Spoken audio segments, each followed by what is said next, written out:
Welcome to the Change of Him podcast. My name is Gerard Uselli. This is episode 44. We have been going through like no other to get to episode 50 because this is the first time I'm going to say this. Once episode 50 is done, season 2 is going to begin.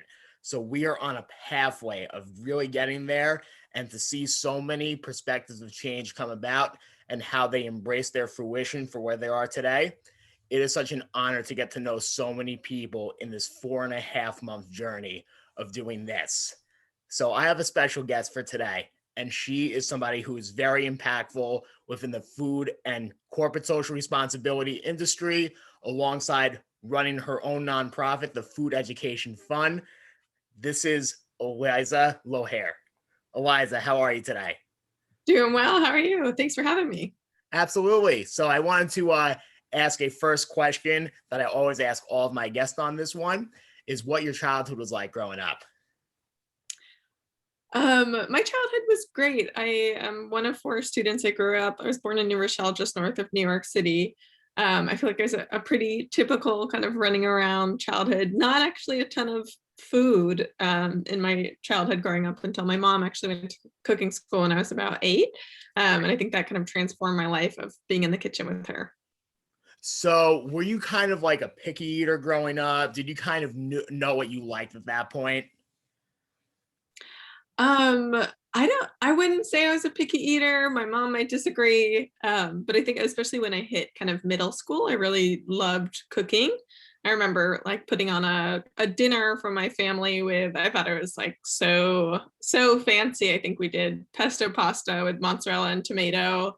I think we called it like Luna de Miel or something, honeymoon. I remember just being you've super already excited. explored the palette of Staten Island in that case, because that is definitely something that relates to a lot of people around here, especially the pesto and everything like that. So off to a great start on that one. Still so good. It's just not as You just unique can't as go I wrong. thought. It's so quick to make, but for some reason, you just feel like you're a classier person when you make it. Yeah. Especially with a bright green pesto.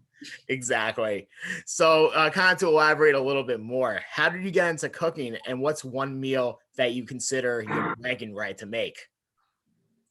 Yeah, so I think definitely kind of my mom going to cooking school is how I started on that path, and cooking for my family at home a lot throughout high school. My culinary world really started when I was about 19. I took a year off of college and went to Cordon Bleu in Paris, France. Yeah. Which was amazing. I lived with a friend. We shared a 1-bedroom apartment. One person slept on a couch, one on the bed, and traded off and on. I think my dish that and it's not really a dish, but I think the thing that I love to cook the most and I'm the most proud of is actually kind of butchering. And Oh, wow. particularly butchering chickens is super fun. I remember the first time I did you can debone an entire chicken but keep it whole. That was super, like the techniques are super exciting to me. So at that point, did you feel like you were kind of cultivating a lot of people around you, or based on how much you knew at that point, especially with the whole chicken thing, did you feel like it was kind of like, oh boy, I don't want to touch that one? I don't know. I mean, the funny thing after cooking school is everyone expected so much of me that I didn't want to cook for anyone because I didn't want to disappoint them. Because really, after you go through cooking school, you've only made each thing once. So you're not that, you really need to work in restaurants for a while to like build your chops and get really good at things. So I actually kind of didn't cook for a year or two after I came back to college often. And I was cooking professionally, but not really at home. And it wasn't until a few years after cooking professionally that I started to really enjoy cooking at home again. You know what that reminds me of, in kind of like an odd sense of comparison? So you know the show Hot Ones on YouTube Yep. that has Sean Yeah. Evans on it. So I was Yeah. watching an interview of his, and he was telling someone that he doesn't have any spicy food outside of the show. So it kind of reminds me of that as like a little perk almost. Uh-huh. Yeah, sometimes your everyday just doesn't feel that fun when it's at So, home. so what I was curious about is, like, I want you to tell me a little bit more about your experience going to Lake Cordon Bleu in Paris. I loved it. It was amazing. It was fun to be there as a 19-year-old, just like learning French sort of. The classes were like 8 a.m. to 6 p.m. So it was pretty immersive all day and just so exciting to be there and to be every day we would learn kind of a new recipe in a stadium type of setting, not stadium, but auditorium, I guess. And then we would cook that recipe. And sometimes we would do that twice in a day. So it was super hands-on, different recipes every single day and just kind of fun and exciting. Definitely, I think a little terrifying for my parents of me being a 19-year-old in Paris, but it was, I was definitely naive in a lot of ways. One of those was in terms of like healthy food. I remember I didn't know butter and cheese and bread were not the best for you because my mom always said like, eat all of your different food groups. So I was eating a ton of bread and cheese and meat, which were delicious. And I'm glad I didn't know that wasn't healthy at the time. Or it's kind of like you want to expand your unhealthy food group with more variety. Yeah, it's like, what? This is grains and dairy? This is great. Yeah, no big deal. I got you. It's just part of my palate to begin with anyway, so why not? Exactly. So how were you introduced to the worlds colliding from nonprofit and the culinary industry? Yeah, so after culinary school, I went back to college in Portland, Oregon to finish my degree.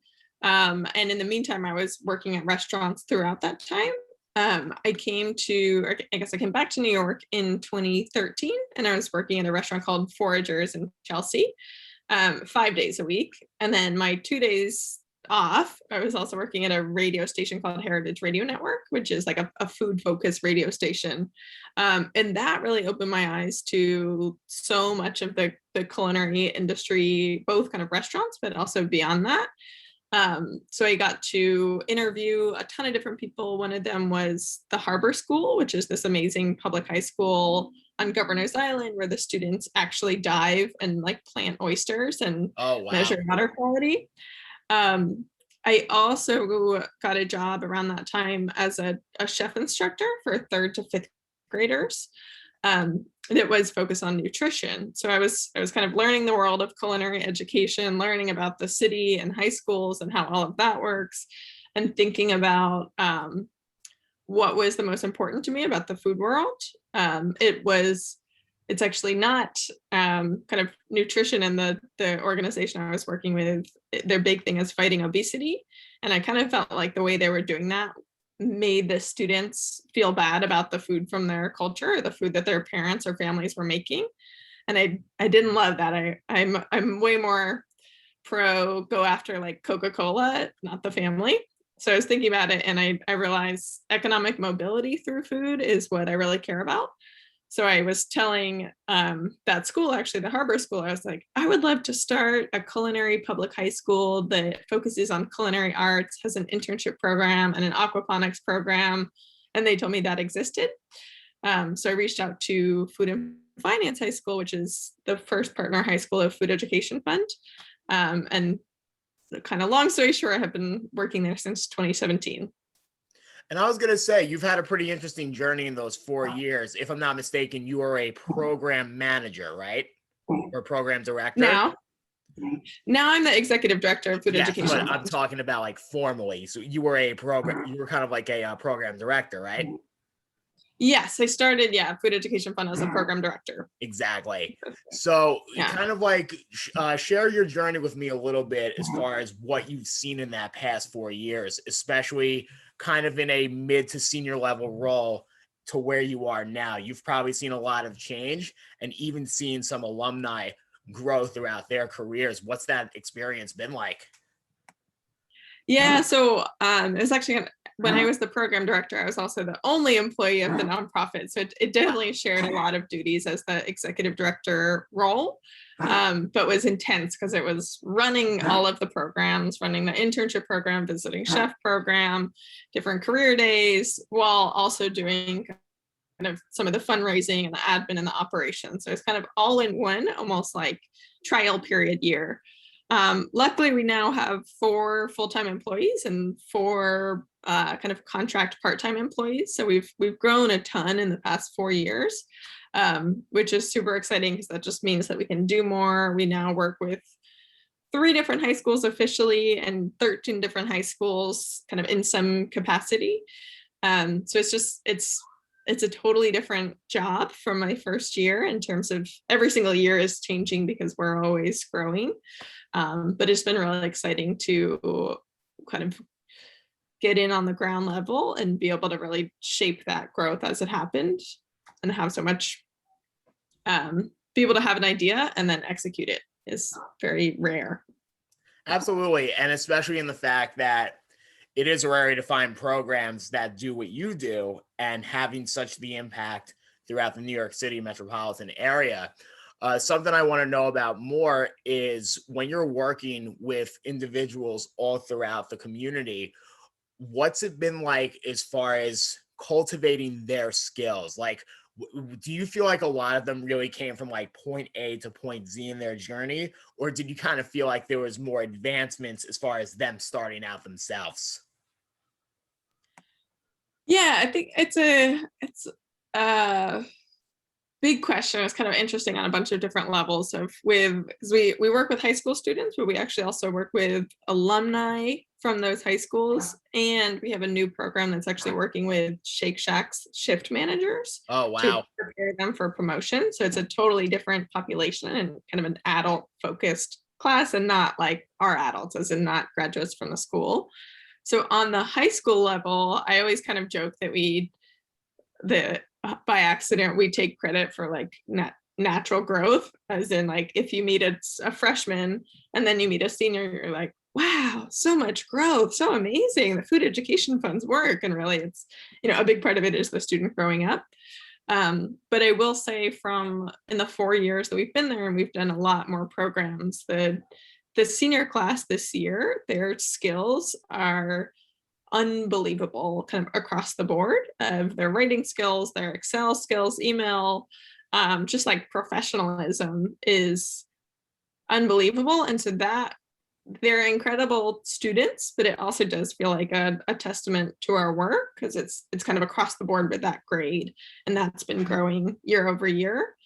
With adults, it's always interesting, especially in thinking about racial disparities within the culinary industry of like with the shift up program, we want to be really careful to not say that there's like a racial gap in management because certain people don't have what it takes to be in leadership, but there are disparities in like education systems of like an underfunded public school system versus a better funded private school system. So we're trying to kind of work on things from both levels of like systemic, but also giving skills that maybe they haven't gotten yet. But we try to be careful of making sure that we're never saying that somebody doesn't have it in them, but just maybe didn't have access to the training or skills or network.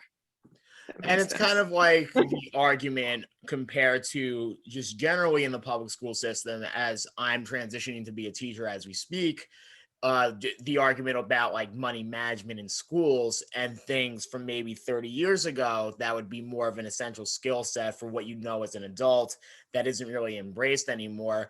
I feel like you're the counter strike in a positive light that's able to get people engaged in that regard with real world skills.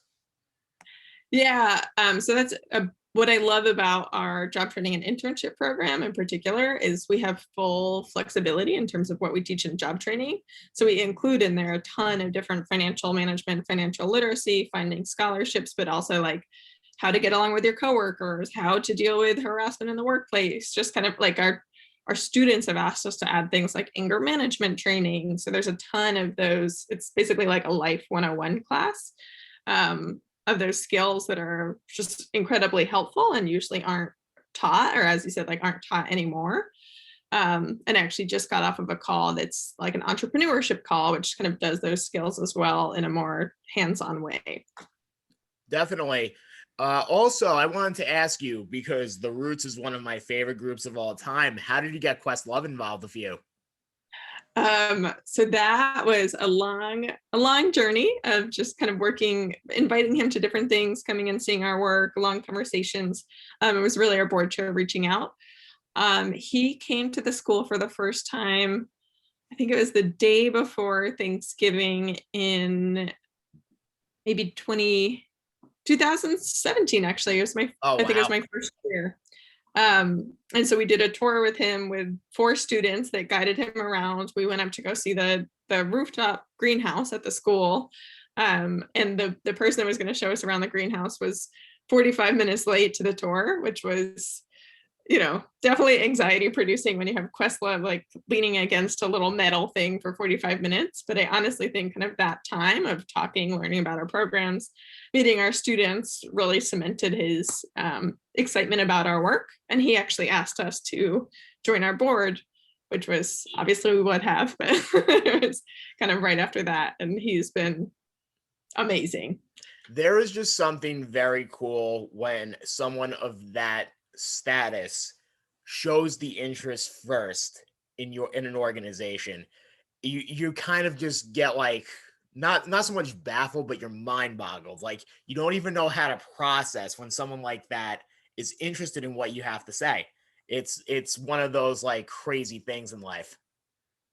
Yeah, definitely. And what I love the most about Questlove is he cares so much about our students specifically. I always say, like, I love, he doesn't care about like me as a person. Of It's always like just wants to directly talk to our students, and we'll sit there with them for hours telling stories. Is very kind of low key. If he did an event in our auditorium, the mics went out like every minute, and he was just like laughing and was like, it's nice to be back in a public high school, which so many people with millions of followers have much more of an ego, and he's just so down to earth and really cares about our students.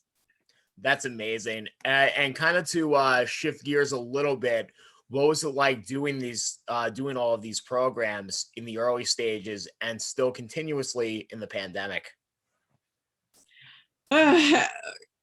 Crazy all the way through. I think we're a high speed organization because we have the students in front of us, so it's really hard when there's something that you could do for them to not do that. So we say yes, probably too much.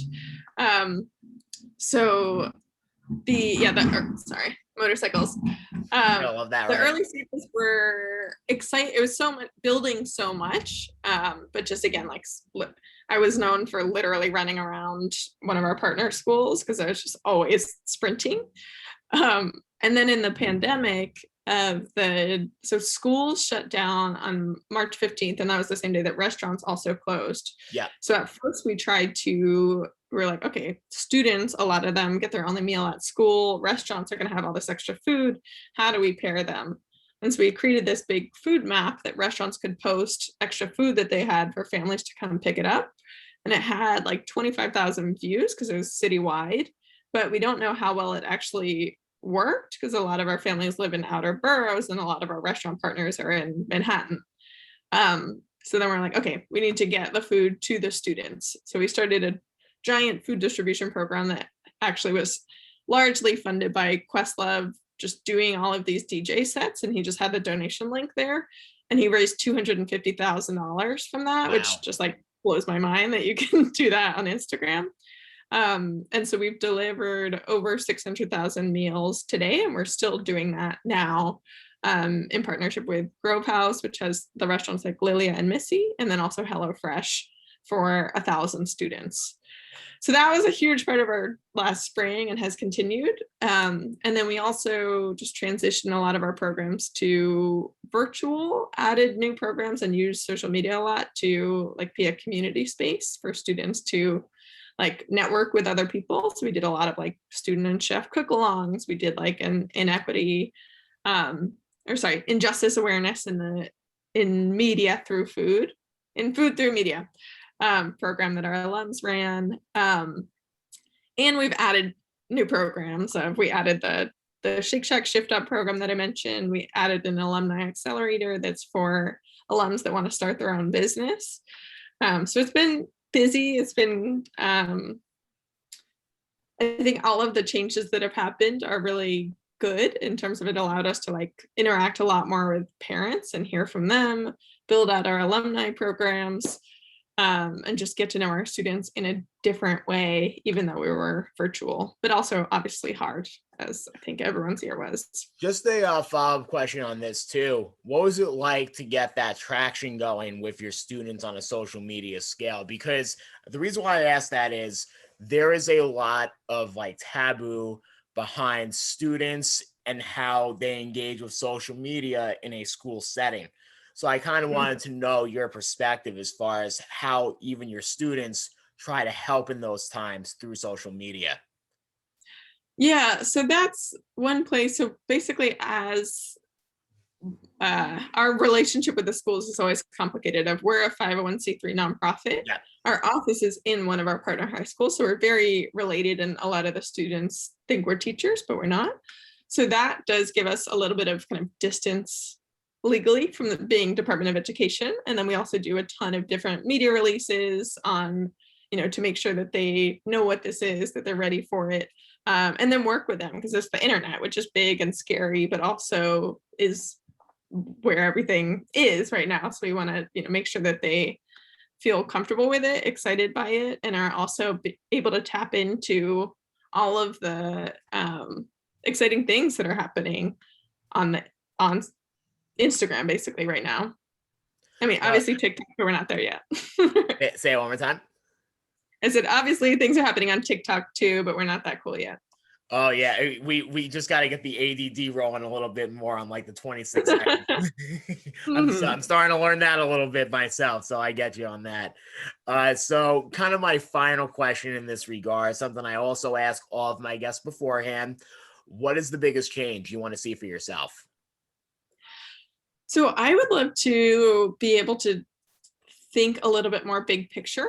As I've mentioned, over the first few years in this job, I think I was just moving so fast and learning so much that I wasn't able to, I didn't even understand that I was learning. It was just kind of months later, I was like, oh, I think very differently about that thing.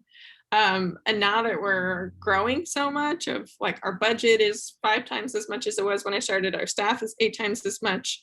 Now it feels really important to kind of see the big picture and make sure that we're not just saying yes to everything, but are making the right moves that are going to have the most impact and also be sustainable, of not just kind of a crazy rat race that a lot of the nonprofit and education and culinary worlds are, but are able to be thoughtful about what our students really need, what's working, of testing things we definitely need to do more of, and then also really incorporating our students and alumni in those decisions. So just kind of zooming out, I think my like safe space, my procrastination is actually like the details and spreadsheets and all of that. So I need to step back and try to look ahead. I'm going to say something real quick to kind of conclude. So change is one of those inevitabilities that whether you're prepared for or not, it's going to take you for a ride that you're going to appreciate in the long run, and also what you're going to kind of disapprove of in the short run, because there's going to be those hurdles along the way.